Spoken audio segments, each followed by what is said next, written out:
Habib, salam alaika. Ya Rasul, salam alaika. Ya Habib, salam alaika. Salawatullah alaika. Ya Nabi, salam alaika. Ya Rasul, salam alaika. Ya Habib, salam alaika.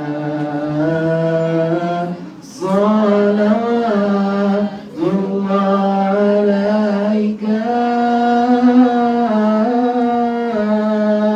Allahumma salli wa sallim wa barik alaihi. Saya juga contoh-contohkan ya. Jadi kita semangat nanti insya-Allah. Okey. Jadi hadirin rahimakumullah, mari sama-sama kita mulakan majlis kita pada siang hari ini dengan Al-Fatihah. A'udzu billahi minasyaitonir rajim. Bismillahirrahmanirrahim. Alhamdulillahi rabbil alamin. Ar-Rahmanir Rahim. Maliki yaumiddin. Iyyaka na'budu wa iyyaka nasta'in. Ihdinas siratal mustaqim. Siratal ladzina an'amta 'alaihim ghairil maghdubi 'alaihim waladdallin. Alhamdulillah, alhamdulillah, alhamdulillah. Hadirin ibu bapa rahimakumullah yang dikasihi sekalian, pertama mari kita merafakkan kesyukuran yang tak terhingga kepada Allah. Kerana Allah lah yang telah mengizinkan kita berada di atas rahmatnya dan keridaan-Nya yang dapat kita ditemukan pada hari ini yang penuh keberkahan dan kemuliaan ini, insya-Allah. Amin ya rabbal. Yang kedua, hadirin, kita harus sangat melafazkan ataupun mengikrarkan rasa syukur kita kepada Allah, kerana dengan segi keadaan yang sangat darurat ketika itu, hampir 2 tahun kita tidak beraktivitas, betul tak? Kita tidak bertemu, kita tidak bermain sama-sama. Enggak. Kenapa? Sebab saking bahayanya penyakit wabak yang berat. Namun walaupun demikian, kita yakin dan kita percaya semua yang berlaku dalam dunia ini adalah qada dan qadar Allah Subhanahu wa ta'ala. Dan pastinya bila Allah menguji dengan ujian, Allah turunkan dengan berbagai cabaran, itu bukan untuk kita jauh kepada Allah, bahkan makin dekat kita kepada Allah. Dengan izinnya Allah jugalah. Dengan izinnya Allah jugalah. Dengan keadaan pandemik kemarin itu Ramadannya kita hampir sebulan kita di rumah kan, Masya Allah. Dengan gak bisa keluar, gak bisa jumpa kawan, gak bisa ke Tanjung Katun, gak bisa. Semua gak bisa. Semua di rumah aja. Tapi itu bukan apa, itu untuk kita merampakkan lagi hubungan kita dengan Allah Subhanahu. Sesungguhnya Allah itu merindukan kita. Sesungguhnya Allah itu mengasihi kita. Kerana Allah sedang menanti-nanti bila kapan masanya kamu ingin bertemu aku seorang diri, dengan keadaan kalian mesti mengharapkan pengampunanku. Jadi hadirin ibu yang saya kasih sekalian, dalam keadaan kita bersendiri kemarin itu, tak bisa jumpa kawan, tak bisa pergi gelang, tak bisa makan bakso, tak bisa, semua tak bisa. Namun tak bisanya itu sebab apa? Sebab dikasihi Allah untuk bersama dengan Dia. Jadi disuruh kita beribadah dengan Dia, dijumpa dengan Dia, zikir dengan Dia, bersalawatan, baca Quran sendiri walaupun tak ramai-ramai. Tapi yang saya tahu kemarin itu ada pertandingan online kan, bacaan Quran ni Masya Allah, di mana semua hantarin bacaannya, kemudian dinilai, ada pemenangnya sebagainya. Masya Allah, hebat. Sebab Al-Quran ini bukan sekadar hidupnya bulan Ramadan. Al-Quran walaupun diturunkan pada bulan Ramadan, tapi ia bertujuan untuk kehidupan kita seluruhnya. Jadi kalau Al-Quran itu kita baca, kita nilai, kita lihat, kita dengar aja saja, dengarin aja pun sudah memberikan kita rasa ketenangan. Dan itu hakikatnya Allah Subhanahu wa ta'ala. Allah tujuannya diciptakan kita ialah untuk kita diuji, ditarbiyah, sebab untuk lihat bagaimana kita mengikat diri kita kepada Allah Subhanahu wa ta'ala. beda. Kalau kita takut dengan ciptaan Tuhan, dengan Tuhan itu beda. Kalau ciptaan Tuhan seperti hantu bolong lah, apa kan? Itu kalau jumpa makin jauh, betul tak? Lari kita, nggak ada yang dekat. Tapi kalau takut dengan Allah, makin dekat kita kepada Allah. Lagi dekat kita kepada Allah, makin tenteram, makin aman kita kepada Allah. Jadi walaupun dengan keadaan kita yang macam-macam cabaran, saya yakin udah 2 tahun nggak keluar, betul? Balik kampung pun enggak, kan? Nggak bisa terbang, betul? Yang disuruh balik, yang nggak suruh balik sibuk, situ dia nggak bagaimana. Kemudian itu pertama kali kan selalu itu kalau kita mungkin yang kata tugasan-tugasan sebagai apa pembantu ataupun apa tugasan di rumah tangga dan sebagainya. Itu kalau masa tugasannya kita itu majikan nggak ada, betul tak? Majikan nggak ada, jadi nggak ada orang bising-bising gitu, kita sambung kayak mok kayak ada apa cakap. Tapi itu 1 bulan ataupun 6 bulan lebih kurang kan, itu semuanya di rumah, masya Allah. Apa yang buat salah aja, sapu salah, mop salah, cucian salah, semuanya salah. Sebab udah ada orangnya kan, sebelum ini nggak ada. Sebelum ini kalau kita buat tuh tahu pulangnya udah bersih, udah selamat gitu ya. Tapi ini kalau masih kemas, masih dilihatin gitu, tengok ini betul nggak, dicek itu bersih nggak, betul nggak? Jadi stres jadinya kan, stres. Ini kenapa ini? Tapi yakinlah, setiap ujian yang Allah berikan itu tidak pernah dihambat. Allah sentiasa bila Allah uji kita tuh, Allah ada satu benda yang Allah nak bagi kepada kita. Kalau kita lihat Allah, itu yang saya kasih sekalian. Begitu sama dengan orang yang pergi umrah atau mau pergi haji kan, itu kalau mau pergi umrah itu tak mudah. Bayarannya mungkin mahal. Kalau dikatakan pesawatnya mungkin tiketingnya sebagainya macam-macam. Tapi kalau kita lihat, bila kita betul-betul dijemput oleh Allah, yang sesukar-sukar pun dipermudahkan. Betul nggak? Betul. Enggak, ibu. Ada nggak nih? Macam nggak ada jadi. Balik ya. Okey. Jadi maksudnya, bila Allah uji kita tu bukanlah Allah nak biarkan kita begitu saja, tapi Allah nak berikan kita semangat ataupun Allah nak berikan kita persiapan untuk bertemu dengan cabaran-cabaran lebih daripada kita. Jadi kalau mungkin kita tempuh 2 tahun kemarin itu tak temu kawan, tak temu saudara, tak temu anak-anak atau sebagainya, tahan 2 tahun kan, mungkin kita tahu Allah alam, ujian akan datang mungkin lebih dari 2 tahun. Allah alam. Sebab setiap ujian yang Allah berikan ialah untuk mendidik kita akan ujian yang akan datang. Jadi kalau kita sekarang, kemarin kan ada SARS, ada nggak? Zaman tu ada SARS kan? Ada. Yang penyakit apa itu kan? Kemudian ada penyakit lembu gila, pernah tahu kan? Lembu gila, babi gila, anjing gila. Jadi macam-macam kan? Penyakit tu kan? Namun setiap penyakit itu persiapan untuk bertemu dengan penyakit yang akan datang. Persiapan untuk bertemu dengan penyakit lebih berat sampai ke COVID ini. Itu persiapan kita tak tahu, Allah alam. Mungkin ada cabaran lebih hebat lepas ni, Allah alam. Tapi yang yakin, Allah tengah persiapkan diri kita untuk bila berjumpa dengan cabaran macam itu ataupun ujian macam itu, kita sudah siap. Mana sudah habis tu, mana kita sudah mampu menjaga diri kita sendiri. Sebab yakin ya, terakhir Allah itu yang saya kata sekalian. Ini kalau saya minta izin sekejap, saya cukup besarkan panjang macam surat.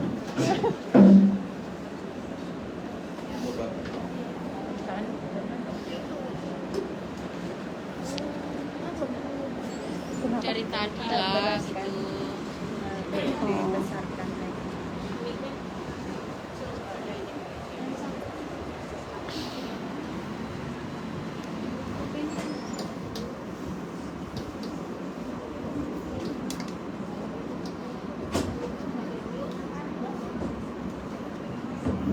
Subhanallah, cantik. Salam. Okay. Tadi nggak cantik kan? Tak sedap. Sekali lagi kita ya. Salatullah alaika ya Nabi, salam alaika ya Rasul, salam alaika ya Nabi, salam alaika.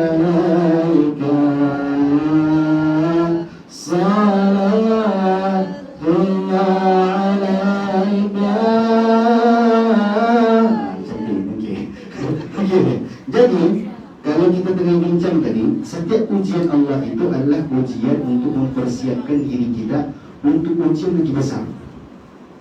Jadi kalau kita bisa menempuh 2 tahun tadi, mana nanti insya Allah kalau misalnya contoh na'udzubillah diuji untuk 4 tahun mungkin, 6 tahun mungkin, 8 tahun mungkin, itu kita sudah siap. Jadi begitu Ramadan tahun kemarin kan kita sibuk kan, kalau kita lihat mungkin di rata-rata di Singapura kemarin itu lah kan kalau bulan Ramadan itu ramai di masjid, itu ramai yang dengan tarawihnya, dengan iftarnya dan sebagainya. Tapi bila tahun yang kemarin itu iftarnya nggak ada, orangnya kalau masuk kadang booking. Oh, masalah kita di masjid itu seperti sembahyangnya macam nggak ada orang gitu. Betul. Ada pernah ketika itu zaman itu kira disuruh azan aja nggak ada jemaah. Oh, subhanallah. Azan Allahu Akbar, lepas tu imam umumkan, sembahyang sini kan pelik tu kan. Enggak betul. Tapi itulah kenyataannya. Tapi yang diajarkan oleh Allah, yang cuba Allah ajarkan dalam ujian ini, Allah nak lihat bagaimana kita menghidupkan nilai ibadah kita. Nilainya bukan praktiknya. Kalau kita lihat memang salat jemaah itu perlu, kan mesti kata kalau sebahagian berpendapat itu sunat muakkad, itu salat berjemaah, itu salat ini sunat ini tutup. Namun keadaan salat berjemaah tidak dibenarkan keadaan penyakit kemarin, itu tidak menghapus nilai dalam salat berjemaah. Apa itu nilai dalam salat jemaah? Itu kesatuan, satu rahim, mentaati kepimpinan. Itu kan nilai-nilai dalam berjemaah, betul tak? Betul. Ibu ada tak ni? Ada. Jemaah, jemaah ada tak? Macam tak ada gitu, takut ni saya pulang ni. Bulan kemarin azan tak ada orang semayang tu, takut cakap tak ada orang dengar. Okey. Jadi kemarin tu Allah nak ajar kita tentang nilai ibadah. Jadi kalau puasa itu kan menahan dahaga, menahan kelaparan, betul tak? Kemudian untuk kita rasa berhubungan dengan Tuhan terus kan. Sebab Allah, manusia bila dalam keadaan yang kita di nomornya manusia itu bila dalam keadaan berpuasa dosanya kurang. Betul. Takut batal kan? Tak bisa lah aku takut batal lah, takut rusak puasanya. Itu biasa kalau jumpa kawan, kau nanti bila aku buka nanti baru marah kau. Sekarang tak boleh. Nanti kau buka baru marah. Jadi kalau masa berpuasa itu tahan kan, sabar. Namun semangat itu hanya jangan sekadar bila habis azan maghrib sudah hilang gitu. Kan? Tapi biar sampai berterusan, sampai kita dengar diri kita ditarikkan oleh orang. Sebab hakikatnya puasa itu bukan sekadar menahan lapar dan dahaga, tapi itu menjaga nilai-nilai mahmudah. Itu tahu apa kata kebaikan, istilah untuk bersabar, istilah untuk memberi, istilah untuk bertanya khabar, betul tak? Itu masih Syawal kita kan? Itu kalau Syawal itu sering kita ziarah-ziarah, betul tak? Tanya khabar kawan-kawan, walaupun tak ada kuih tak apa-apa lah, kita datang aja kan. Itu sebabnya untuk memperkuat silaturahmi. Jadi apa yang berlaku kita 2 tahun kemarin itu mendidik kita untuk bertemu dengan tahun-tahun akan datang, untuk kita lebih menghargai nilai ibadah, bukan sekadar praktisannya. Kalau sembahyang kita lihat, saya mau sembahyang sini lah, saya mau ke masjid inilah, masjid itulah. Sebab masjidnya itu kalau di Masjid Darul Aman itu ada dewan yang aircon, AC. Yang lain mungkin tidak ada gitu. Kalau gitu datangnya sebab keselesaannya. Ya betul. Tapi keselesaan itu bukan sekadar untuk sekat itu. Kalau boleh kita juga memberikan keselesaan kepada orang lain. Jadi membantu-bantu ini bukan sifat yang baru ada. Udah lama wujud, cuma dilupai. Begitu kehidupan Al-Qurannya. Bagaimana ibadah dengan Al-Quran kan indah. Kalau kita tadi saya dengar ada yang selawatan dengan maksudnya, Masya Allah. Kemudian ada yang bacaan Al-Qurannya Masya Allah, berselawatannya Masya Allah. Itu kan bacaan-bacaan bukan sebab indah anggota indah musiknya ataupun tonasinya, tapi sebab indah liriknya, tulisannya. Itu yang kita hayati. Kalau kita lihat bacaan Al-Quran bisa, kalau kita sama-sama tadi kita dengar tadi ada ukti kita baca surah Fatihah, Masya Allah tadi ramai-ramai Alhamdulillahi Rabbil Alamin. Segala puji bagi Tuhan segala alam. Maksudnya itu pujian-pujian yang kita terima itu pun enggak betul-betul untuk kita, itu untuk Allah. Sebab Allah yang menciptakan fulan binti fulan, Allah yang menciptakan fulan bin fulan, Allah yang menciptakan ini terjadi, Allah yang mengizinkan kita bertemu dalam keadaan begini. Itu kan Allah cakap Alhamdulillahi Rabbil Alamin. Segala puji bagi Tuhan segala alam. Kalau dipuji kita cantik, jubahnya enggak, dia bukan aku punya, Alhamdulillah Allah izinkan. Nah gitu kan. Betul enggak ibu-ibu? Macam enggak ada ini. Saya minum air dulu ya. InsyaAllah, bismillah.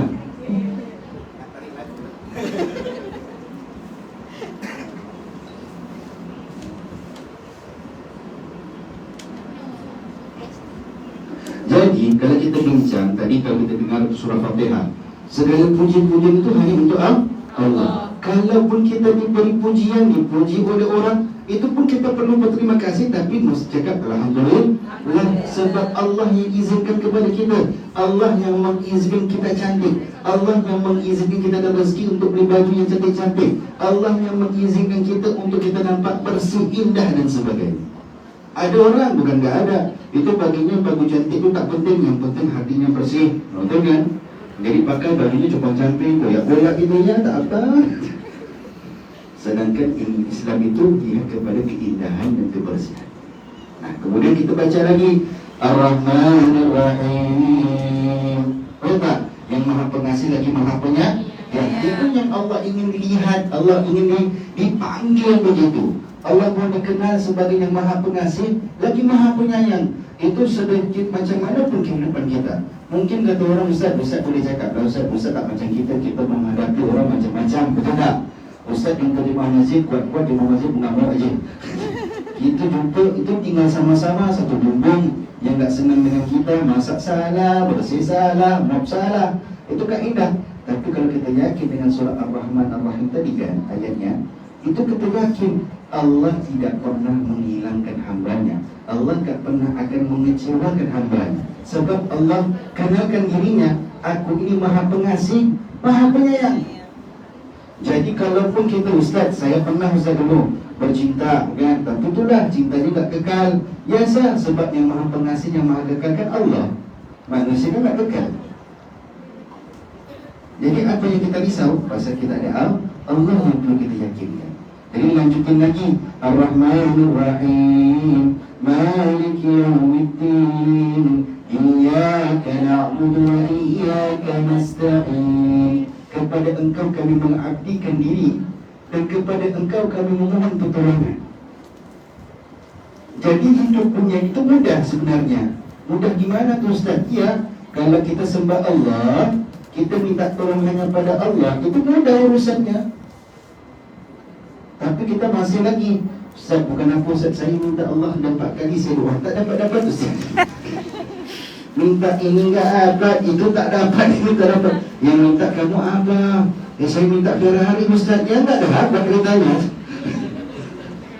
Tapi ada kawan saya seorang, dia doa, ulang-ulang kaki belum masuk. Betul. Dia doa hari-hari, goyang kakinya, dia goyang kaki dia, goyang kaki, duit tak datang. Allah takdirkan dia tukang jahit, Alhamdulillah. Allah takdir dia tukang jahit, goyang kaki, duit besok, Masya Allah. Kan Allah tahu kan, mintanya begitu, dapatnya gitu lah. Dia minta, ya Allah, aku nak goyang-goyang kaki, duitnya ada gitu. Bisa enggak ya Allah? Allah kabulin. Dapat dia jadi tukang jahit, jahit baju dapat dia besok. Kan goyang kaki tu dia belajar. Masya Allah, Masya Allah. Jadi maksudnya Allah tu akan berikan kita sesuai dengan apa permintaan kita, betul enggak? Tapi tetap permintaan kita itu kadang-kadang enggak dapat cepat, pasal mungkin ada kekurangan-kekurangan kita.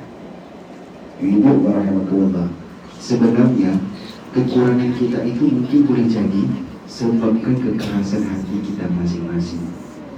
Kekerasan kita itu kenapa? Mungkin dosa, mungkin kesilapan, tak tahu kita. Itu yang terus-menerus harus minta ampun kepada Allah. Kerana manusia kadang-kadang tak sedar kesilapannya, tak sedar akan kekurangannya. Dia kira ni dia je yang paling nomor satu di dunia, tapi dia lupa yang paling besar kan Allah, yang paling kuasa kan Allah. Jadi bila dikatakan kehidupan itu mudah, Allah kata iyyaka na'budu wa iyyaka nasta'in. Ya Allah, dan kepada Dialah kita mengabdikan, yakni Allah, dan kepada Dia kita mohon pertolongan.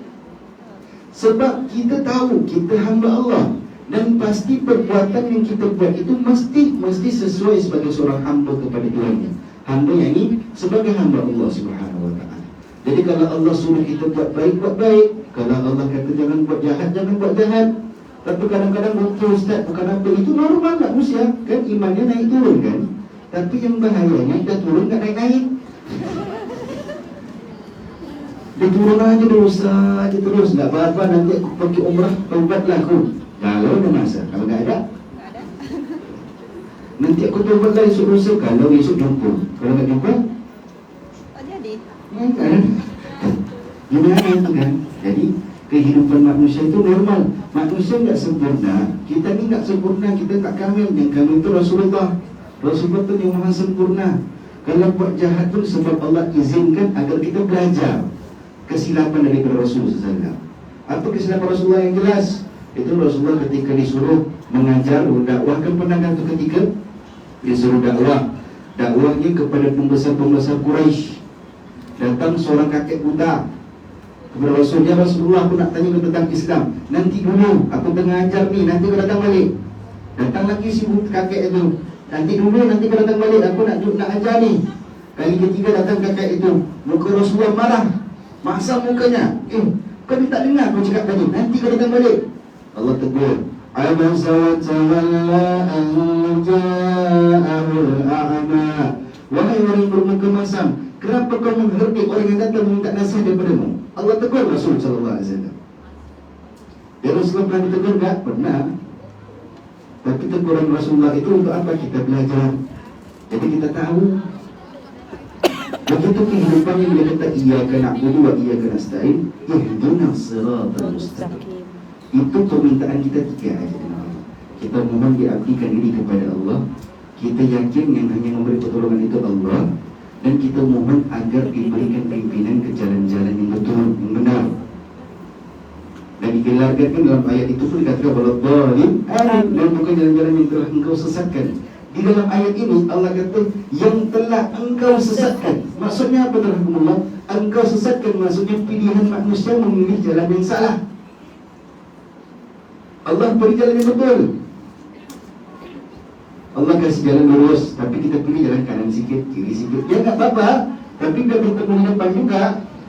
Nak mau jalan ke kiri jalan, tapi dia bertemu di depan. Mau ke kanan jalan. Cuma masalahnya tak temu ke depan, itu yang bahaya. Tak ketemuin gitu kan.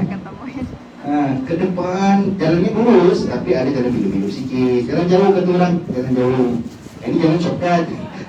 Kan nak cepat aja, langkah-langkah sampai depan. Ada di jalan jauh sikit, pusing. Masjid tu sini je tapi pusing sampai payah luar datang balik. Tak apa-apa, tapi yang penting sampai di masjid. Jalan keluar Yunus, masjid sampai dulu ni. Depan jalan kan nampak Yunus, tapi jalan jauh lagi tak nak katung dulu. Masuk dulu jucat, okeylah tak apa. Yang penting patah balik ke masjid.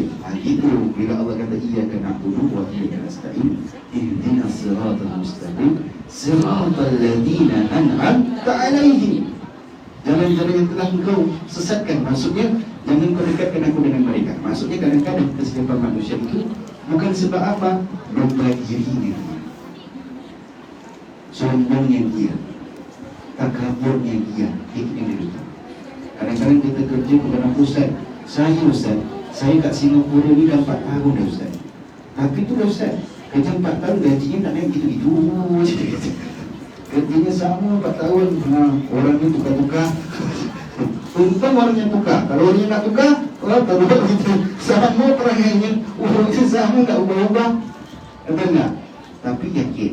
Sebab apapun yang kita hadapi, itu mungkin dia berlaku sebab Allah izinkan untuk kita bertemu dengan keadaan demikian agar kita lebih matang dan lebih bersedia untuk bertemu dengan masa yang datang. Dan itu keyakinan kita sebagai seorang Islam.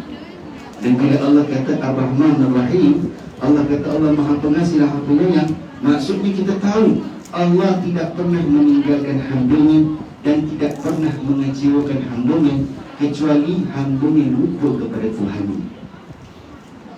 Kita terhakulullah, saya kasih sekalian, ibu yang kasih sekalian, kalau kita masih lagi orang kata berdosa dengan Allah kan, masih lagi berhaka, mungkin ada silap-silapnya kita, kekurangan kita, dosa-dosa kita, itu kalau kita masih istighfar, itu Allah masih ampunkan.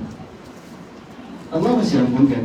Cuma tinggal lagi kita bila ada kawan, datang dengan kawan tu, oh tahun depan raya ke jumpa baru maafkan, itu kan jumpa. Tapi Allah maafnya cepat, itu maafnya makan setahun. Allah kata kalau kita istighfar saja sudah kan.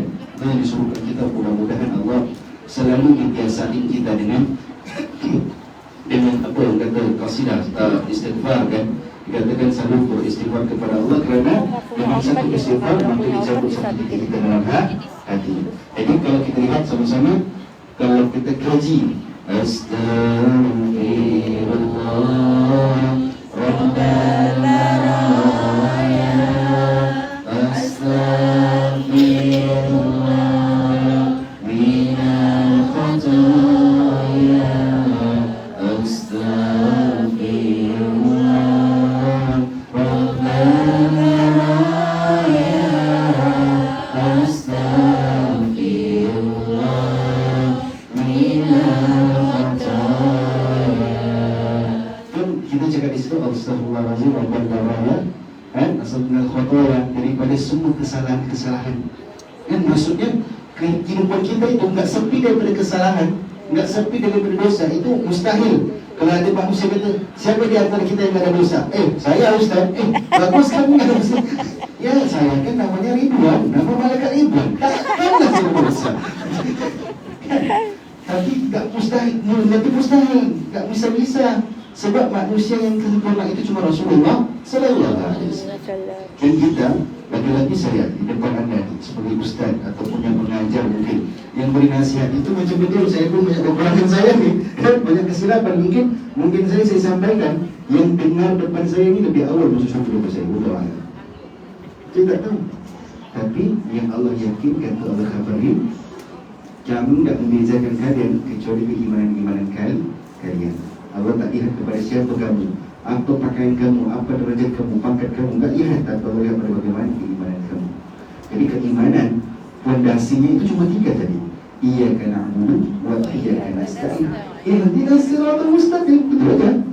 Kan kita minta tolong hanya kepada Allah, dan kita mengabdikan diri hanya kepada Allah, dan mohon kepada Allah tunjukkan jalan-jalannya benar. Itu fondasinya. Jadi kalau itu yang membezakan, cuma 3 syarat mudah tu. Dah Ustaz cakap mudah, nak buat susah. Bukan benar, sebab manusia itu kadang-kadang dengarnya senang, tapi bila nak buat susah. Sebab itu Allah berikan kita.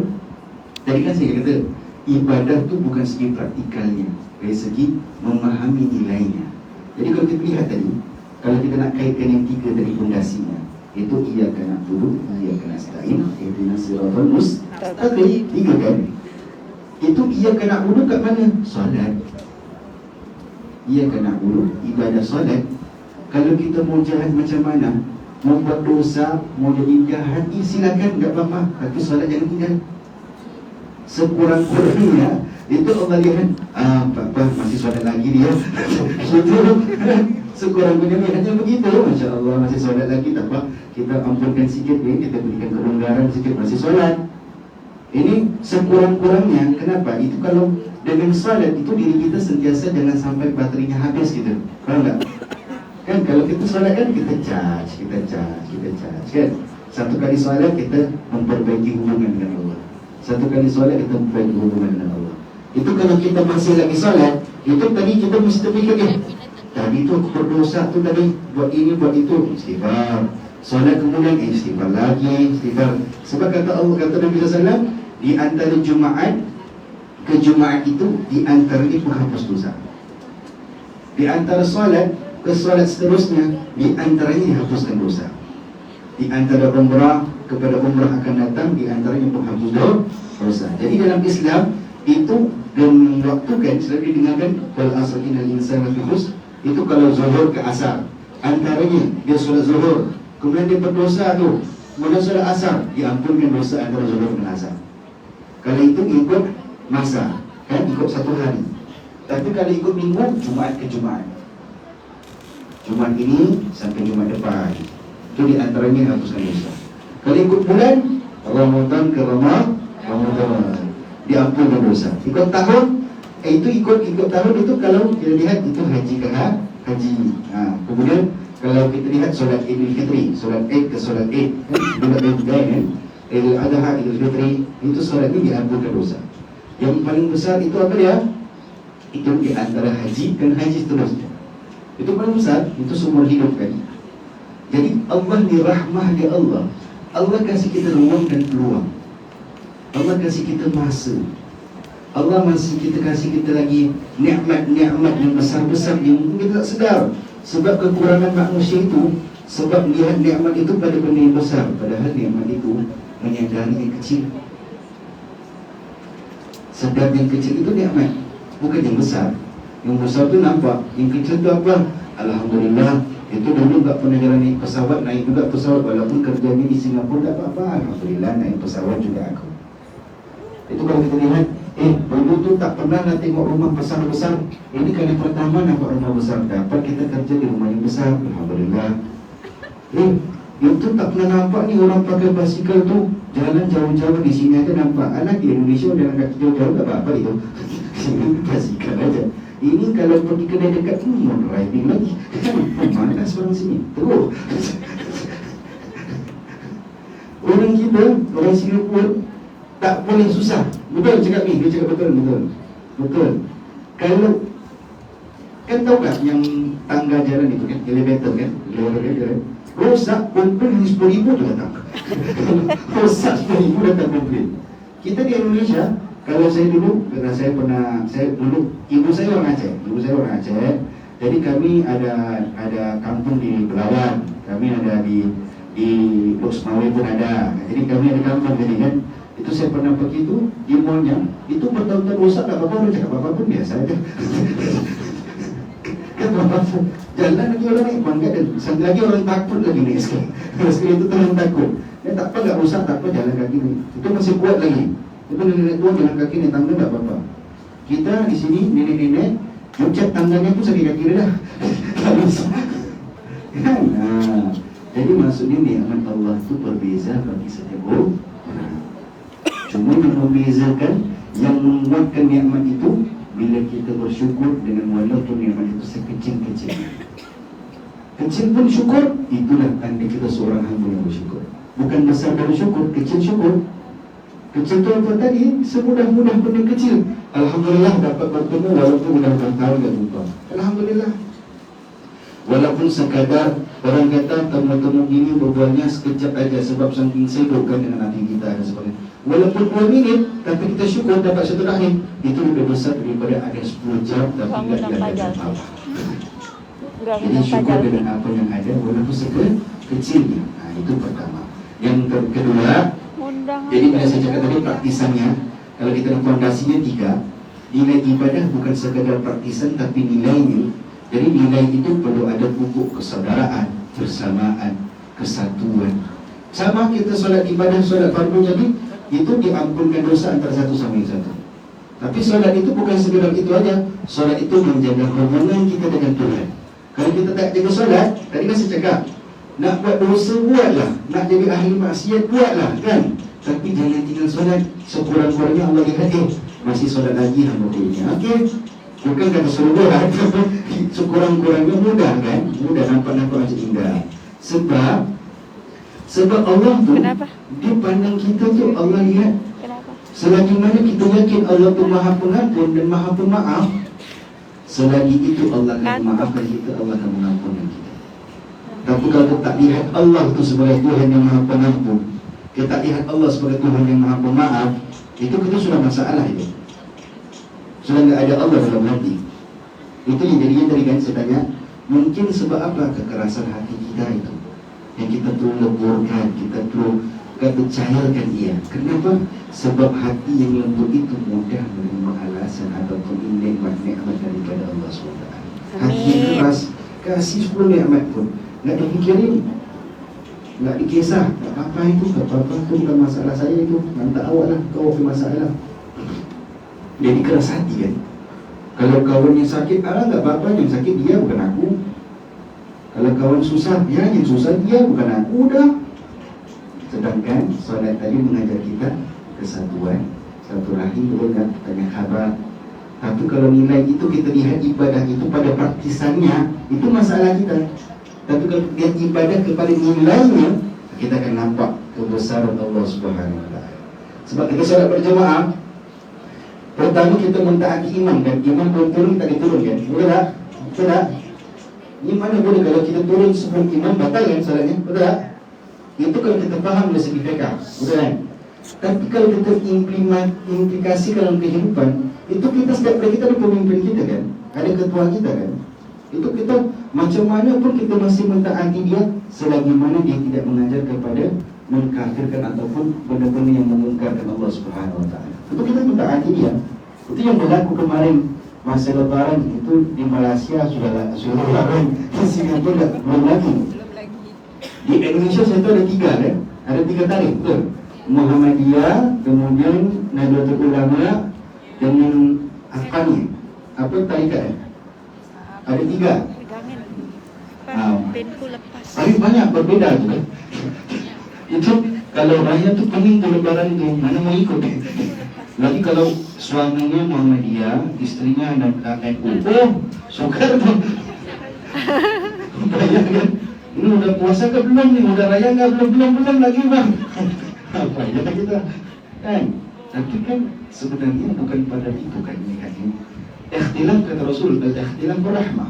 Ikhtilaf itu rahmah. Namun jangan sebabkan ikhtilaf itu membuatkan kita jauh daripada Allah dan menuduh satu sama lain. Berbeza pendapat itu normal. Ibu masak rendang sama ibu masak rendang kan beda. Tak sama, itu pakai daun limau, mungkin ini daun salam, Allah lah, saya pun tak tahu. Saya biasa masak kari, rendang tak apa-apa. Kan? Tapi rasanya tetap ayam, rasanya tetap kari, rasanya tetap, tapi disatukan dalam satu masakan. Begitulah dalam kita beribadah tadi. Walaupun latar belakangnya ini, latar belakangnya ini dan sebagainya, tapi bila berjemaah kan bersatu kita kan. Itu tak lihat siapa tu imam itu, imam bukan. Ini bukan saudara aku, mana dia cerita. Kan? Al-nubuwah apa? Sesuatu yang beriman itu besar, saudara kan?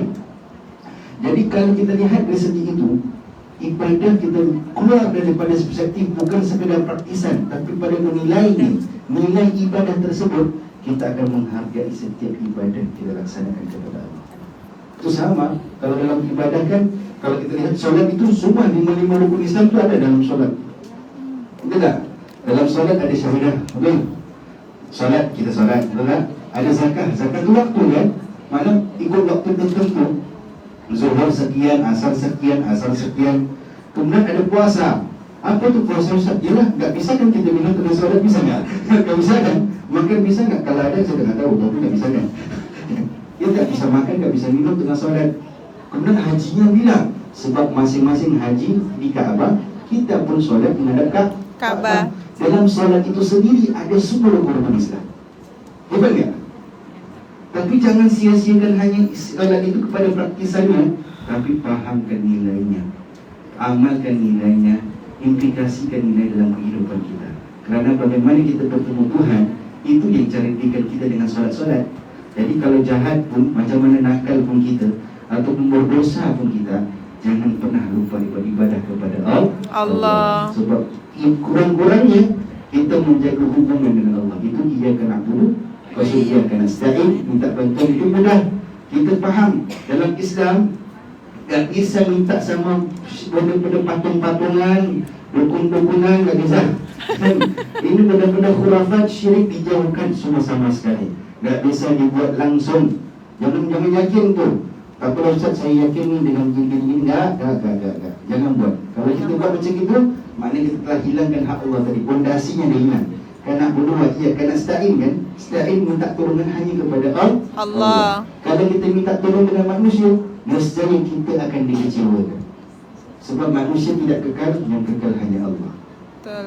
Ya, kita minta tolong, Ustaz, saya nak minta tolong Ustaz. Apa dia? Ustaz tolong doakan. Ya, bisa, saya bisa doakan. Tak apa-apa, saya doakan. Tapi yang perlu doa itu kamu, Ustaz cuma bantu aja. Yang masih hidup kita, masih lagi kita boleh bantu, doakan dan sebagainya. Tapi bantuan-bantuan yang macam mana lagi Ustaz? Ya Ustaz, saya kalau nak pergi Singapura, itu pasportnya gimana? Saya kena minta pasport sama imigrasi dan sebagainya. Minta tolong itu lain. Jangan samakan. Jangan sampai saya mau panjangan pasport ni, ya Allah tolong bantuin aku, enggak bisa itu. Masa buat, masih perlu dengan cara-cara yang tertentu. Tapi yang dimaksudkan minta bantuan hanya kepada Allah. Sesukar, sesulit bagaimanapun keadaan kita, jangan pernah kita lupakan Allah. Kerana setiap kesukaran, kesulitan yang Allah temukan kita itu, Allah sahaja yang tahu jalan keluarnya. Manusia tak tahu. Tanya 10 orang, mungkin 10 orang berbeza-beza pendapatnya. Aku ni ada masalah sekian-sekian, alah kau buat macam ini. Orang pertama. Orang kedua, aku ni masalah sekian-sekian, alah kau buatlah macam itu. Sampai 10 jalan keluar. Kita boleh kan? Jadi penting. Tapi kalau bertemu dengan Allah, dengan masalah kita sembahkan kepada Allah, cabaran kita sembahkan, ya Allah, bantuilah aku untuk keluar daripada kesukaran dan kesulitan ini, permudahkanlah urusan aku, dan saya Allah akan bantu kita keluar daripada urusan kesulitan tersebut. Amin. Sebab pondasinya iyyaka na'budu wa iyyaka nasta'in. Lepas itu terakhir, ihdinas siratal mustaqim, dan tunjukkanlah aku jalan-jalan orang yang kau radai, yang kau berikan kerahmatan, kau berikan petunjuk. Maksudnya rahmatullah, ibu saya sekalian, dalam dunia kita semua sama-sama ini, setiap pada kita ada tujuan yang berbeza, betul tak? Yang nak kaya lain, yang nak rumah besar lain, yang bantu keluarga lain, itu biasa, itu normal. Tapi setiap perbezaan itu tidak membezakan kita sebagai hamba Allah Subhanahu Wa Taala sampai kita mencari jalan yang tidak diredai oleh Allah Subhanahu Wa Taala. Maksudnya apa? Mau kaya jadi pencuri, tak bisa. Tapi Ustaz Robin Hood boleh, itu Robin Hood dongeng. Jangan percaya itu Robin Hood. Mencuri kasih sama orang susah, tak bisa. Sebab Islam matlamat tidak menghalalkan cara. Matlamat tidak menghalalkan cara. Apa yang kita buat itu harus jalan-jalan diridai oleh Allah Subhanahu Wa Taala. Mau jumpa kawan, ya jumpa, tak apa-apa, tapi jaga batasan-batasan auratnya, batasan, orang kata batasan syar'inya, batasan-batasan tertentu harus dijaga. Jangan sampai tak dijaga gitu kan. Itu yalah, misalnya contoh Ustaz, saya silaturahim aja, saya cuma kenal-kenal aja, ya, tapi kan ada batas syariah itu, mesti ada batas syar'inya, kena jaga.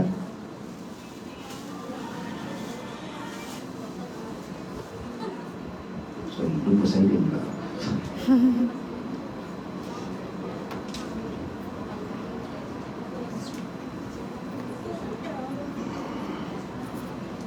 Jadi kalau kita lihat hadirin, itu Allah Subhanahu Wa Taala itu memberikan kita jalan-jalan yang kita buat tu biar jalan yang diridai oleh Allah Subhanahu Wa Taala.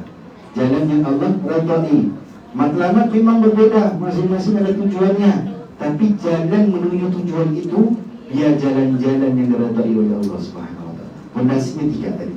Iyyaka na'budu Wa iyyaka nasta'in. Ihdinas siratal mustaqim. Dan kita faham 3 pondasi ini, kita tahu menilai ibadah itu bukan sekadar praktisan, tapi menilai dari segi apa nilai yang perlu kita petik dalam praktisan ibadah kita tadi. Ada solat berjemaah, kesatuan, mentaati kepimpinan, itu terrahim, tidak kenal, tidak membeda-bedakan. Itu kan biasa kalau kita solat berjemaah kan, kadang-kadang sebelah kita ada tu orang yang bukan sama bangsa dengan kita. Itu tidak bersusi kita kena asingkan dia kan, enggak kan? Sebab Islam tak membezakan. Yang membezakan adalah iman kita kepada Allah SWT. Walaupun dia bangsa lain pun, ataupun dia daripada keturunan yang berbeza, itu tetap sama-sama. Dalam tak dilapatkan sang, tak jadi satu solat Jumat. Ya tak? Jadi ini Islam ajar kita dalam segi ibadah bukan praktisannya, tapi nilainya. Begitu puasa, bukan sekadar tahan lapar dan dahaga, tapi mengasihi tahun apa kata tolong membantu dan mengasihani. Tadi kan saya cakap, ada je orang tak pernah yang masalah dia bukan aku, apa sibuk-sibuk, betul. Sedangkan Islam bukan macam itu. Kan saya dah ajar tadi kan, saya kongsikan. Itu dia mengajar kita mempersiapkan diri kita untuk bertemu dengan cabaran-cabaran yang mendatang. Jadi hadirin, ibu, bapa yang saya kasih sekalian, dalam kita berbincang tadi kongsian kita tadi 3 fondasi itu jaga. Ini ia kena budu, ia kena stay di siratal mustaqim. Kemudian jaga ibadahnya. Jaga mesti yang paling kuat sekali jaga solatnya. Sebab solatlah yang akan membantu kita untuk memperkuatkan hubungan kita dengan Allah Subhanahu Wa Taala. Dan Ustaz, kalau saya solat tu kadang-kadang inilah tak ada masa. Jangan sesuaikan masa dengan solat. Sesuaikan solat dengan masa. Maksudnya apa? Kalau ada masa baru bersemayang. Tak. Waktu solat semayang, mampunya mana buat, semampunya. Janganlah awak baca lepas Fatihah Al-Baqarah memang lambatlah. Janganlah. Baca yang ringkas, ambil yang wajib aja. Kalau semampunya begitu, semampunya itu. Menghadap kiblat, tapi jangan menghadap tempat lain. Ataupun untuk aurat, jangan buka suami, tak boleh kan? Syarat-syarat ini jaga. Tapi ibadah tu penting sebab ibadah yang akan melahirkan jiwa yang bersih. Dengan jiwa yang bersih akan melahirkan akhlak-akhlak yang indah.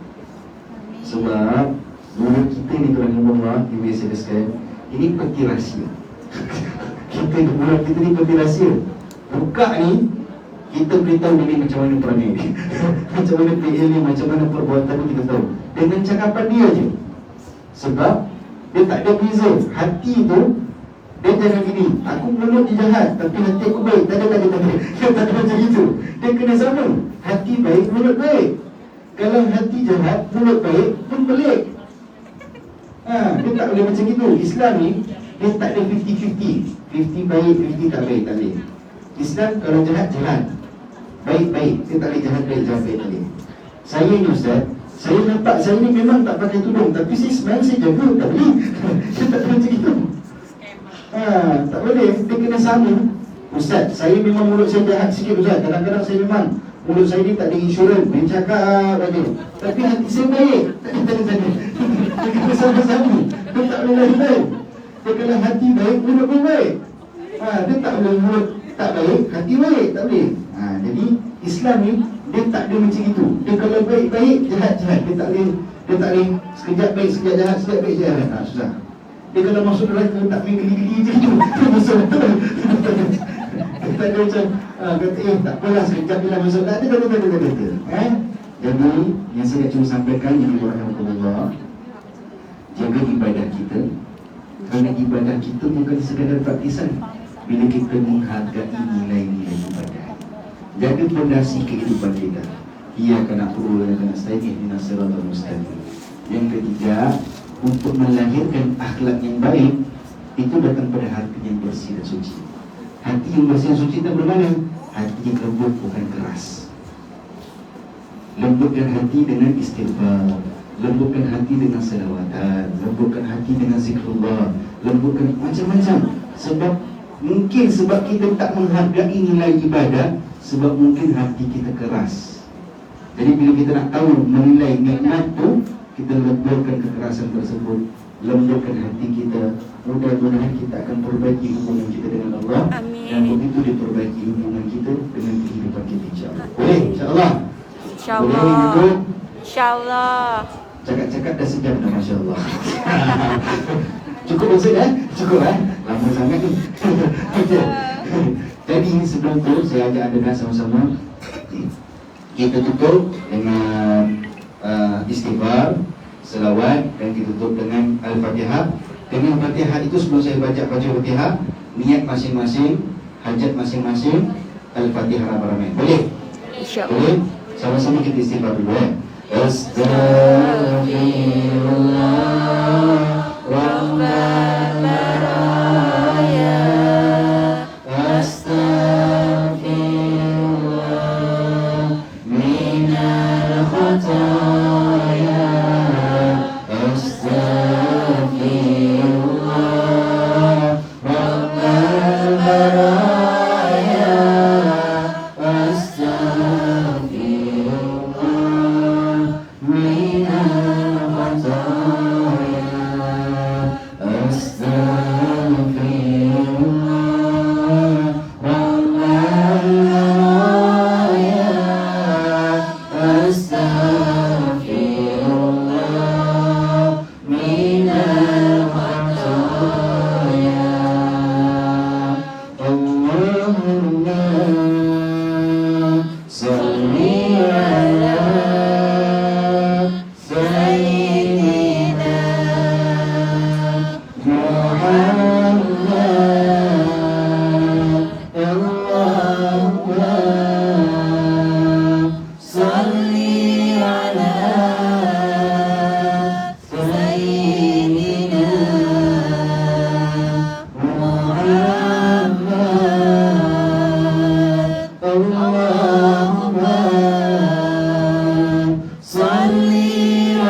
على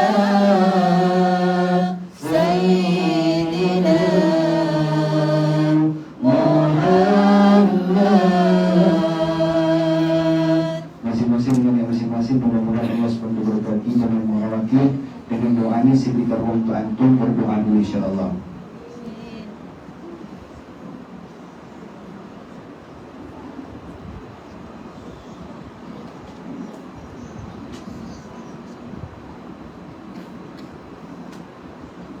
Bismillahirrahmanirrahim. Alhamdulillahi rabbil alamin wassalatu wassalamu ala asyrafil anbiya'i wal mursalin wa ala alihi wa sahbihi ajma'in. Allahumma ja'alna niyatan mukhlisin wa imanana imanan mu'minin wa islamana islamal muslimin wa hayatana ma'il 'alimin wa mawtana mawtu syuhada'i salihin wa zunubana ya Allah zunuban mustaghfirin. اللهم اغفر لنا ذنوبنا ولوالدينا ولمن ربنا الصغار وللمسلمين والمسلمات والمؤمنين والمؤمنات الأحياء منهم والأموات إنك أنت السميع الدعاء. اللهم ربنا زدنا علما نافعا وارزقنا عملا مقبولا وهب رزقا واسعا حلالا طيبا لا تب علينا توبة نصوحا يا الله. اللهم اجعلنا مقيم الصلاة ومن ذرياتنا ربنا وتقبل دعاء. ربنا هب لنا من أزواجنا وذرياتنا قرة أعين واجعلنا للمتقين إماما. اللهم أعنا على ذكرك وشكرك وحسن عبادتك. يا مقلب القلوب ثبت قلوبنا على دينك ولا طاعتك برحمتك يا أرحم الراحمين. اللهم إنا نعوذ بكلمات الله التامات من شر ما خلق. اللهم إنا نعوذ بك من الهم والحزن ونعوذ بك من العجز والكسل ونعوذ بك من الجبن والبخل ونعوذ بك من ظهر الرجال. اللهم عافنا في أبداننا وعافنا في أسماعنا وعافنا في أبصارنا. اللهم ربنا تقبل منا دعاءنا وحاجاتنا إنك أنت السميع العليم وتب علينا إنك أنت التواب الرحيم. سبحان ربك رب العزة عما يصفون والسلام على المرسلين والحمد لله رب العالمين. Jadi itu saja, saya mohon maaf sekiranya ada kata-kata saya tidak indah, mungkin ada kata-kata saya tersalah ataupun bicara saya tidak patut. Saya minta maaf, boleh tak? Boleh. Sama-sama kita minta maaf Mudah-mudahan salam lebaran minal aidin wal faizin. Taqabbalallahu minna wa minkum. Kullu amrin bil khair insyaallah. Mudah-mudahan Ramadan kemarin itu Ramadan yang sangat bermakna untuk diri kita. Mudah-mudahan Allah memberkati Ramadan kita. Allah menerima segala ibadah kita sebagaimana yang dan Allah temukan kita dengan Ramadan yang akan datang. Amin. Amin. Sekian dari saya, mohon maaf.